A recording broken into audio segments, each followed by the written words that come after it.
originaire de Mayo Oldeme, avait dit qu'il faut tuer Paul Biya pour que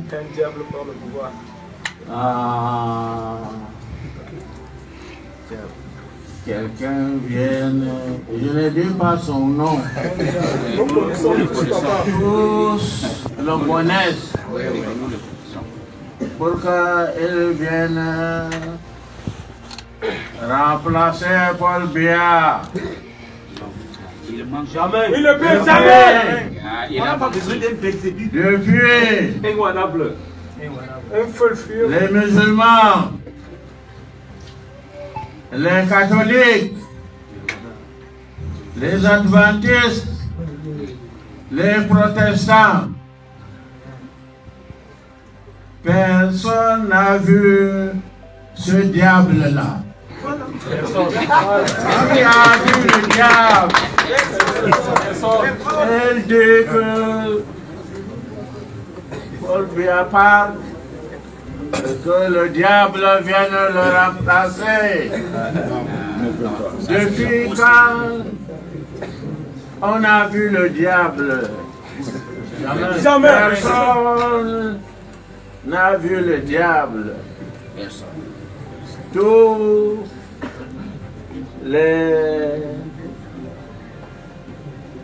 catholiques, les protestants, les adventistes,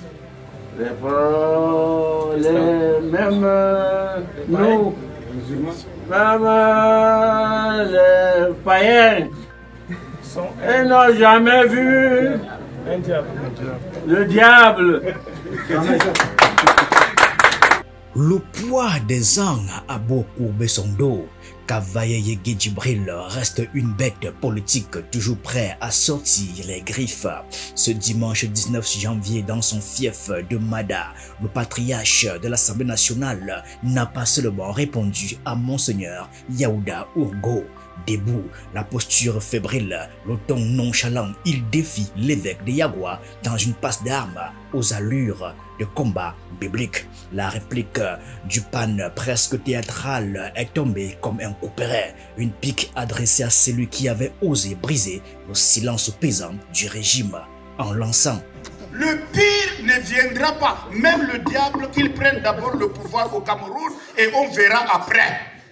D'un côté, Kavaye Yege Djibril, pilier du système Biya, gardien d'un temple vieux de plus de 30 ans, fidèle à son chef comme un soldat prêt à mourir sur le champ de bataille. De l'autre, Monseigneur Ourgo, évêque au verbe tranchant, un homme de Dieu qui, à défaut de bénir le régime, préfère jeter des éclairs depuis sa chair. L'un manie l'autorité, l'autre brandit la vérité comme une épée. Il n'y a que ce prêtre-là, cet évêque-là, qui connaît où se trouve le diable. C'est ça, papa. Si nous disons la vérité aux gens,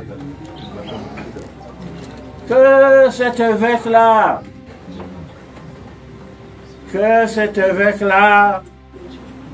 vienne, n'est-ce pas, nous montrer la maison du prêtre. Sinon, il est en train de mentir. Il y a des catholiques ici. Il y a des musulmans. Il y a des protestants. Il y a des païens. Nous n'avons jamais vu le diable. Jamais.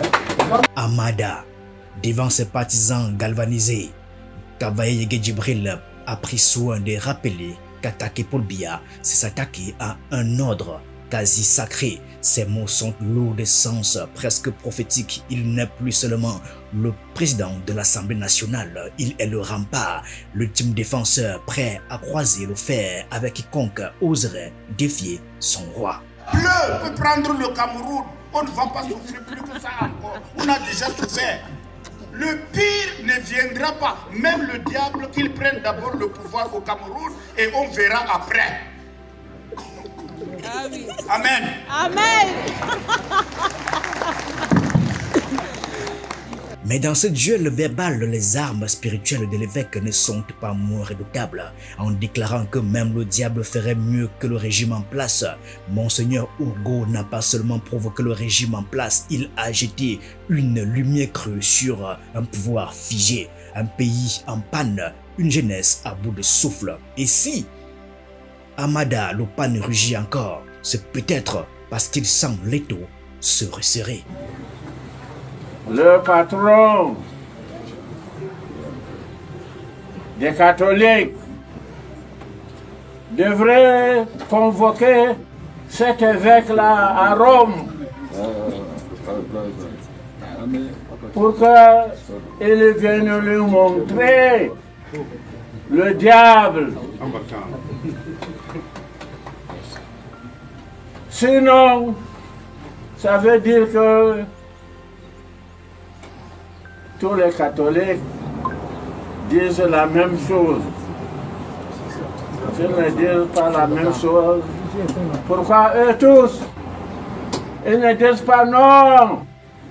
C'est une fracture profonde. D'un côté, un régime aux abois qui voit dans chaque critique un ennemi à abattre, de l'autre, une société qui commence à trouver des voix dans des lieux inattendus comme la chair de l'église. Kavaye Yegedjibril a montré les dents, mais l'évêque a touché là où ça fait mal. La bataille des mots est loin d'être terminée, mais une chose est sûre, le Cameroun tout entier regarde et l'histoire n'oubliera pas.